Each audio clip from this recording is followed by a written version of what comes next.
What up, guys? I'm going to be doing a real quick Suicide Squad review. It's getting mixed reviews right now on Rotten Tomatoes, mostly negative. But, I mean, I have to agree. When I left the movie, I had some mixed feelings about it. Mostly in its story structure. I felt like there was too many flashbacks, which is like in weird places of the movie, which I felt like it was a problem in Batman vs. Superman 2. It was a lot of style over substance, which is like something Zack Snyder already set up. You know, looks great, but the story's just not there. You feel like they give you a lot of exposition on like the frame, but not in the story. And that's a problem. I feel like from now on, DC's either going to choose whether they want cool looking movies over good movies, especially if they want to get, you know, better reviews from critics. Margot Robbie, Will Smith did a great job. I mean, for a fan who wanted to see the Deadshot and Harley Quinn done right, they do a good job. They do a great job. It's just that, you know, I think where it's ultimately flawed is in the story. I mean, Harley Quinn, you know, every scene she's in, which is like a lot of the movie, she steals. She's funny. I mean, sometimes her like punchlines don't land, but you forgive it because you're like, it's just so awesome to see a Harley Quinn, you know, especially with a lot of the Easter eggs, seeing her in her old uniform in that dancing scene, or, you know, when she pulls it out of the trunk, you're like, holy shit, that's Harley Quinn. But even her updated suit is fine. Deadshot, I mean, you kind of like, you wish he'd wear the mask, but I mean, if you have Will Smith, why would you, you know, put him under a mask? He's a bona fide, you know, moneymaker, and you wouldn't want that.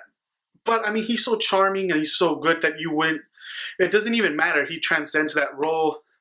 One thing I did thought was weird is that when like they have a flashback scene of when he gets caught, he's just like dressed like Rocky and almost like a pimp, where I was like, what the hell? Not a problem. I felt like the flashback scenes, though, alluding to that one with Deadshot, I felt like, whoa, Amanda Waller is just laying out her plan, much like Lex Luthor had laid out his plan.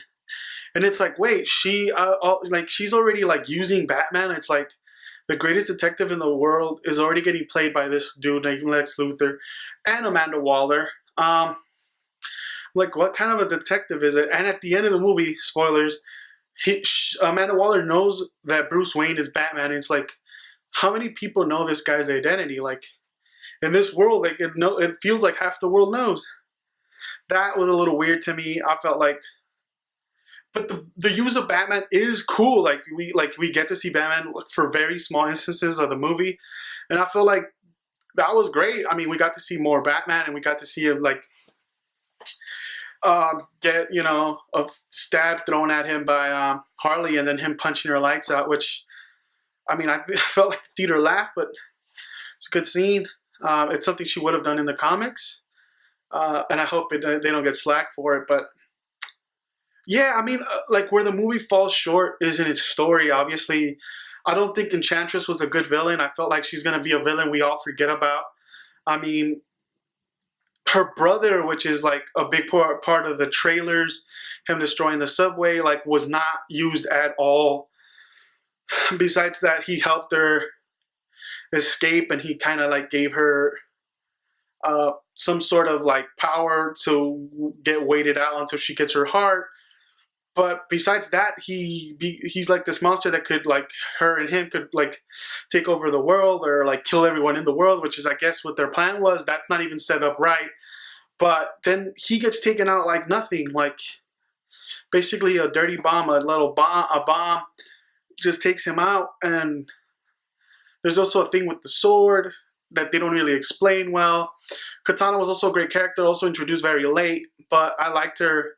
I just kind of feel like, oh man, they should explore all these characters more instead of flashbacks, just do it on the scene with what they're doing in the mission, kind of explore who they are, what they are to this story and to this world by talking about it, like, you know, and not instead of using flashbacks to like incorporate the Joker in or incorporate, you know, like a Flash per se.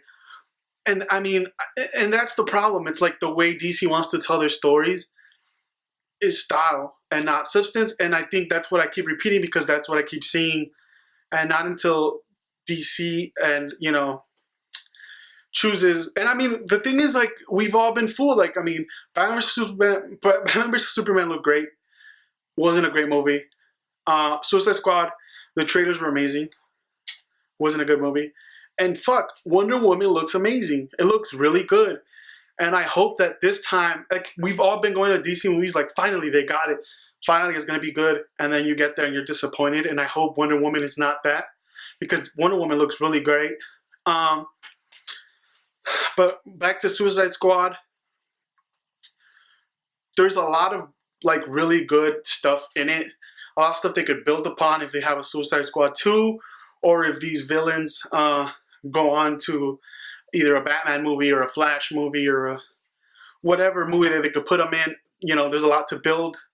There's a lot to go from here. But as it stands, it's a flawed movie, you know. I guess it's enjoyable, you know. And to a certain extent, it's not like, you know, it's not like the best blockbuster of the summer, but you could sit through it, you know. And I mean, you can see my enthusiasm. It's not the best movie. I think that's where I'm gonna end it. I hope you guys, if you guys, you know, don't agree, leave a comment. If you guys haven't seen it, you know, go ahead, go check it out. I feel like there's still a lot to be done with these characters, and there's a lot they could do moving on and moving forward. And I hope they really get a chance to do it because I think it does deserve a sequel. It's just hopefully. Besides choosing all their shots right, you know, they actually get down and write something worth telling. So thank you guys, you know,